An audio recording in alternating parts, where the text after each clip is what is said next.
Syed Shahnawaz Hussain Rizvi Tajush Sharia educational and charitable trust का प्रमुख अहमदाबाद जी Ahmedabad. Sir हम 8 तारीख के दिन जो है यहाँ पर हमको पता चला, सूचना मिली कि जो है ये तेलंगाना का विधायक टी राजा सिंह यहाँ पर आने वाला है सभा में। बराबर। और तो यहाँ पर 12 तारीख के दिन सभा थी, तो हमने 8 तारीख के दिन यहाँ पर कलेक्टर साहब को और एसपी साहब को आवेदन दिया था एक, और उसमें जो है वजाहत की थी आवेदन में कि यहाँ पर ये टी राजा सिंह जो है सर आएगा तो इसकी आदत के मुताबिक इसने पहले भी जो है वो 3 तारीख को एमपी के अंदर एक सभा के दौरान हमारे नबी करीम सल्लल्लाहु अलैहि वसल्लम की शान में बदतरीन गुस्ताखी की और इस्लाम के खिलाफ और मुसलमानों के खिलाफ, और ये इसकी आदत है।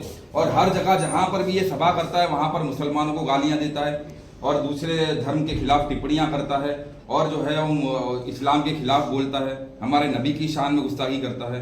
तो हमने इस एतबार से यहाँ के कलेक्टर साहब को एक आवेदन दिया था कि सर आप इस पर रोक लगाएं, आप इस पर पाबंदी लगाएं ताकि देश में अमन व सुकून बना रहे। देश में जो है वो नफरत फैलाने का काम कर रहा है ये, और देश में जो है इससे भाईचारा भी और जो है यहाँ पर दंगे भी होने के जो है अंदेशा है, खतरा है। तो इसीलिए सर आप इस पर रोक लगाएं, और अगर आप रोक नहीं लगा सकते तो इसको जो है जिन लोगों ने भी ये प्रोग्राम रखा है, धर्म सभा रखी है, हम कहते हैं, हम ये नहीं कहते धर्म सभा के मुखालिफ है, आप धर्म सभा रखें लेकिन किसी दूसरे धर्म को टारगेट करते हुए जो है उन पर टिप्पणियां ना करें। हमने जो है ये वजाहत की थी कलेक्टर साहब के पास कि जो है वो आए, अगर नहीं अगर आता है तो वो जो है हमारे धर्म के खिलाफ ना बोले, मुसलमानों के खिलाफ ना बोले, है ना, किसी के खिलाफ ना बोले। हम ये चाहते हैं, हम अमन चाहते हैं सर, है ना, सब जो है वो अमन चाहते हैं। ऐसा ना हो कि वो जो बोलकर चला जाए और यहाँ पर दंगे फसाद होने का चांसेस रहे, देश का माहौल खराब हो। तो कलेक्टर साहब ने मुझसे वादा किया था कि हम जो है उसकी पूरी जो है कोशिश करेंगे, और अगर वो कुछ बोलता है धर्म के खिलाफ तो मैं खुद उस पर कार्रवाई करूंगा, उसके ऊपर एफआईआर करूंगा। और एसपी साहब ने भी जो है वो कहा था मुझसे जो कोशिश होगी मैं वो जो है वो करूंगा यहाँ पर उसके खिलाफ में।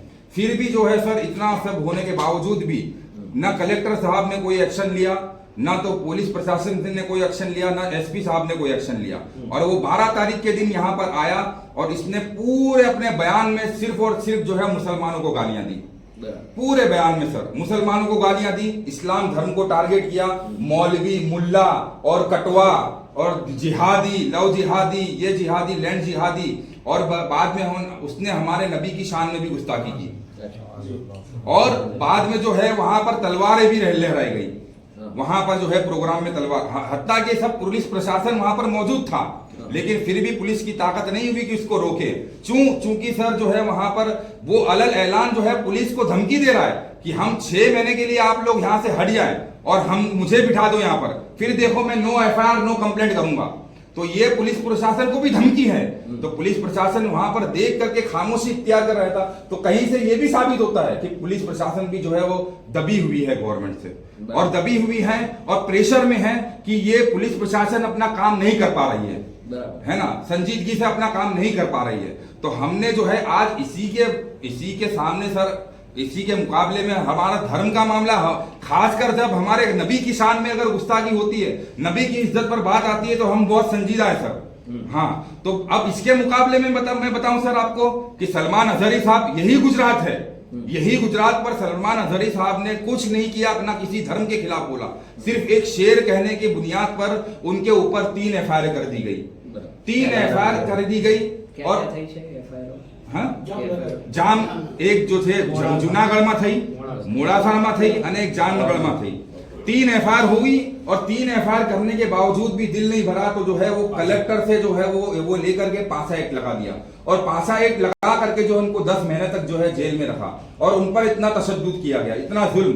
एक तरफा जो है सर मुसलमान अगर कोई उर्दू नाम वाला होता है तो उसके साथ ये सुलूक किया जाता है, और एक तरफ अलल ऐलान पुलिस प्रशासन को धमकी दे रहा है तो उसके खिलाफ कोई एक्शन नहीं होता सर।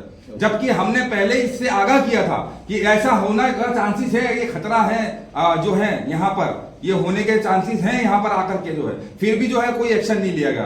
तो सर ये इसका जिम्मेदार कौन है सर, हम किसको सर इसका जिम्मेदार गिने? तो आज हम इनके खिलाफ जो है, इसके खिलाफ हम कार्यवाही करने आए हैं, इसके खिलाफ हम एफआईआर दर्ज करने आए हैं। तो सर मेरी आपसे यही गुजारिश है कि आप इसके ऊपर एफआईआर करें, जिस तरह आपने सलमान अजहरी साहब पर की थी, हमारे हमारे सलमान शरीफ साहब पर जितना जुल्म सितम 10 महीने तक किया गया, तो अब इसके ऊपर भी एफआईआर करें सर। हम निष्पक्ष होकर के काम करें सर। मैं आपसे पुलिस प्रशासन से यही गुजारिश करता हूं कि हम निष्पक्ष होकर के काम करें और इस बदबक पर, इस मलगून पर जो है एफआईआर करें सर, क्योंकि इसने पूरे बयान में जो है वो मुसलमानों को गाली देने के सिवा कुछ नहीं कहा है इसने। और अगर ये तो हम तो जो है ये तो फिर सारे जो है आणंद से, पेटला से, खंबात से, सब जगह से जो है, जूनागढ़ से, वहां से नरसंडा, नापाड़ से सब लोग जो है जिम्मेदार आए हैं कि इसके ऊपर एफआईआर करें आप। बस यही गुजारिश है सर हमारे आपसे।